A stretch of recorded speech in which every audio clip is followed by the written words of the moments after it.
Құрметті оқырмандар, каналға қош келдіңіздер. Бүгінгі шығарылымды қолдап, видеоға лайк басып, каналға тіркелуді ұмытпаңыздар. Назарларыңызға үлкен рахмет. Іблістің балалары. Тәңір Алла адамды топырақтан жаратып, барлық мақұлыққа орынбасарын тамашалауды бұйырады. Періштелер жиналып, адамды айналып қарап көреді. Сол кезде Ібліс лып етіп адамның мұрнынан кіріп, оның бүкіл дене мүшесін, ағзасын, қан тамырларын аралап шығады да, 3 баласын адамның 3 жеріне орналастырады. Бірінші баласын адамның өңешіне жайғастырып, сен көмейде отыр. Адам сөйлегенде сөзінің арасына анай сөздер салып тұр. Сенің әсеріңнен жағынан жаңылып, басы бәлеге шатылатын болсын, деп тапсырады. Екінші баласын жүрекке орналастырып, адамның жүрегіне күмән саласын, соңғы дем үзілгенше күдіктен арылмайтын болсын, дейді. Үшінші баласын қуықтың басына қойыпты. Сен кіші дәрет алғанда бір тамшы зәрін тұтып қал. Адамдар құлшылыққа кірісіп, намазын өтеп жатқанда бір тамшы зәрді ағызып, оның дәретін бұзасың, дейді. Содан бастап, Іблістің 3 баласы адамның 3 жерінде отырып, кесірін тигізетін болыпты. Егер пенде аңдап сөйлемесе, басы дауға шатылып, тірісінде Тәңірге иман келтірсе де, күмәннен айықпайтыны және намазының жиі бұзылатыны содан екен. Сондықтан мұсылмандар дәрет алғанда тамағын терең шайып, ғар-ғар тартып, өңештегі шайтанды қуады. Тәңірдің есімдерін зікір етіп, жүректегі шайтанды тоқпақтайды. Дәрет алғанда тахараты кәміл болмай, намазға тұрмайды. Екінші бір аңызда Ібліс періште сипатында келіп, адам мен Хауаға бір қоржын беріп кетеді. Ол кезде адам ата мен Хауана әлі еш нәрсенің байыбын білмейді екен. Қоржынды ашып қалса, лып етіп балық шығады. Мынау балық екен ғой, суға жіберейік, дейді де суға жібереді. Қоржынға тағы қолын салып қалғанда, саусақтары күйіп қалады. Онда шоқ жатыр екен. Мынау шоқты не үшін салған? Отқа тастамай ма? Деп оны күлге лақтырып жібереді. Қоржынды тағы бір зат қомпиып жатады. Қараса, ол ет екен. Бізге азық жіберген екен ғой, деп оны жеп қояды. Қоржындағы 3 зат Іблістің балалары екен. Кейін Ібліс балаларын шақырып алып, үшеуің жайлы жерге орналастыңдар, дейді шаттанып. Балыққа ұқсайтын ұлына, сен суға келген адамды азғыр, дейді. Шоққа ұқсайтын екінші баласына, кім күлді басса, соны тура жолдан тайдыр, дейді. Етке ұқсайтын кенжесіне қарап, ең жақсы жерге жайғасқан сенсің, адамның ішінде отырып оны азғырасың, депті. Бақыттың тұрағы. Бір күні Қызыр ата жолаушылап келе жатып, Бақытты кездестіріпті. Әй Бақыт, мен ел үшін аралаймын, пенденің тілегін Құдайға жеткіземін. Бірақ қай үйге кірсем де жұрттың бәрі, Бақыт кірсін, бақытты болайық, Бақыт қайдасың деп іздеп жатады. Жаббар хақ сені адамға серік болсын, өміріне көрік болсын деп жаратты. Шиш пайғамбар алғаш үй салғанда төріне жайғасып едің. Ел жұрт ат аунаған жерде түк қалады, қонақ отырған жерде құт қалады, деп саған қол жеткізу үшін қонақ шақырып мейман күтуге таласатын еді. Бірақ өмірде бақытты жандар да көп, бақытсыз бейбақтар да жетерлік. Сен әркімнің қолына түсе бермейтін бір ғайып құс сияқтысың. Тұрағыңды айтшы, жарқыным, кімдерге қонасың, кімдерге бұйырмай кетіп қаласың, дейді. Сонда Бақыт, сұрағың орынды, Қызыр баба, деп әдеппен тағзым етеді. Мен ең алдымен ісінің берекесі жоқ, сөзінің келекесі көп адамға дарымаймын. Ата-анасын сыйламайтын, оларға қызмет қылып, жандарын қинамайтын надандармен де жұлдызым қарсы.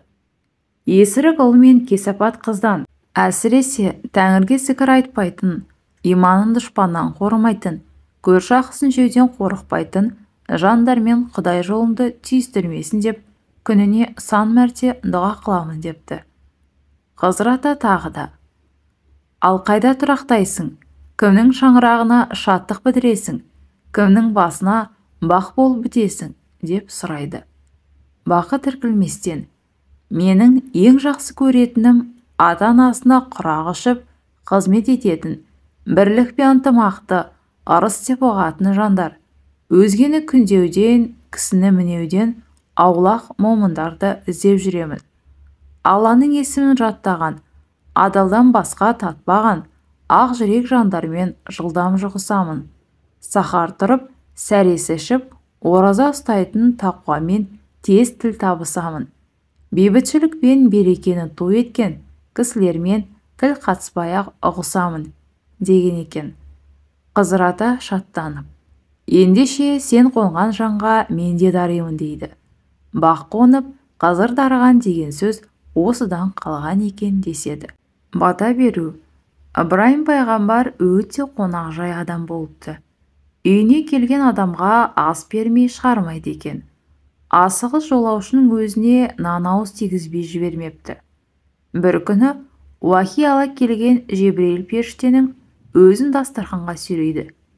Жебірейіл періште: «Асыңа рахмет, уа Тәңірдің халилы, мен Алланың уахиын жеткізу үшін ғана келдім» дейді асығып. Ибраһим пайғамбар сонда: «Уахиды артынан айта жатарсың, әуелі адал дастарханнан дәм тат, маған серік бол» дейді. Періште амалсыз көнеді. Дастарханға ас келсе де, періште табаққа қол созбай отыра береді. Пайғамбар сонда: «Неге дәм алмайсың?» деп сұрайды. Жебірейіл періште: «Мен періштемін, бұл дүниенің тамағын ішпеймін, себебі бұл дүниенің өз тәртібі бар. 5 күн жалғанда ішкен жегеннің, көрген қызықтың есеп қисабы бар. Ертең махшар алаңында бұл пәнидегі ішкен жегенің сұрауы болады. Мен соны ойлап, уайымдап отырмын» дейді. Ибраһим пайғамбар езу тартып: «Сен онда дастарханға бата беріп, менің отбасыма дұға ет, астың өтеуі сол болсын» дейді. Жебірейіл келіседі. Дастархан басында екеуі сырға толы рухани сұхбат құрады. Періште Ибраһим пайғамбардың ықылас пейіліне риза болып, астан соң дастарханға бата жасап, дұға етеді. Жебірейіл періште кетіп бара жатқанда, Ибраһим пайғамбар оны тоқтатып: «Маған қандай уахи алып келіп едің, айтпадың ғой» деп сұрайды. Жебірейіл періште: «Біздің сұхбатымыз Алланың уахи еді» деп жауап береді. Осыдан бастап, астан соң дастарханға бата жасап, дұға тілеу деген дәстүр пайда болыпты. Бақ қарасын, Хызыр дарысын. Ертеде Бақ пен Хызыр Қаратаудың жотасымен келе жатқан екен. Оларды көріп жетім-жесір, ғарып-кәсір, бай-манаптар шапағат етуін сұрап жабылады. Бәрі Хызырдың шапанына жармасады. Біреулері аса таяғын ұстап, енді бірі бөркін сипап тілектерін айтып жатады. Қасында келе жатқан Бақты ешкім елемепті. Ол кезде жұрт Бақты танымайды екен. Үстіне ескі шапан, жырты қалпақ киген оны жұрт менсінбепті. Бақ ат жақты келген қасы ұзын адам екен. Қалың қасының түктері көзіне түсіп, көп нәрсені көрмейді екен. Айналасындағы у-шуды түсінбей: «Мына шуылдақтар кімдер?» деп қалың қасын жалп еткізіп, басын жоғары көтеріп қалғанда, қыр басындағы кемтар қызға көзі түсіпті. Оны көрген Хызыр ақ таяғын кемтар қызға қарата нұқсайды да, қаумалаған көпшілікке: «Бақ қарамаса мен де дарымаймын. Бүгін Бақтың көзі қырдың басында тұрған мына бір қызға түсті. Сендер Бақтың киімін қомсынбай, соған жақындағанда ғана мен сендерге назар салар едім» дейді де, Бақ екеуі көзден ғайып болады. Бақ қарап, Хызыр дарыған кемтар қыз ауруынан сол сәтте сауығады. Артынша тұрмысқа шығып, үйлі баранды болған екен. Тәңірі бір басына жететін дәулет беріп, мұратына жетіпті. Ал ел арасында Бақ қарасын, қыдыр дарысын деген тәмсіл осыдан қалыпты деседі.